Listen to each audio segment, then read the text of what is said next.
Yeah, are you guys on? Yep. So, The bill to grant statehood to the District of Columbia is a strong justification for representation of residents in our nation, capitals that pay federal taxes, serve in our military, own businesses, have no representation in Congress except a non-voting member, and a population of over 700,000 people that are not equal citizens of the United States. I urge you to support a positive ballot on this issue.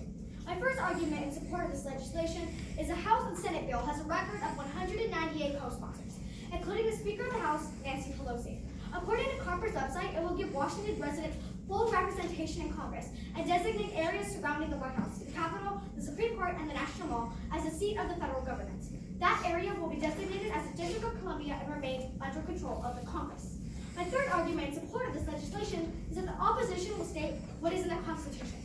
They will state that the nation's capital is not within a state itself and founded as an independent city, so the federal government will not be impacted by a state government.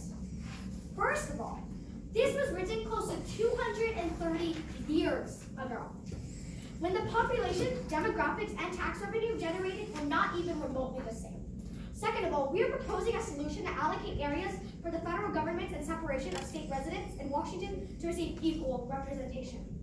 In conclusion, we should not disenfranchise over 700,000 American tax-paying citizens by restricting them an equal opportunity to be represented as the 51st state.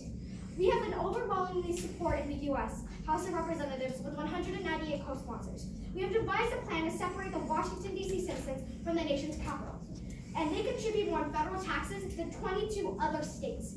Our country represents the values of equal opportunity and justice for all of its citizens, including those in Washington. I urge a positive ballot. I'm not looking for a conflict.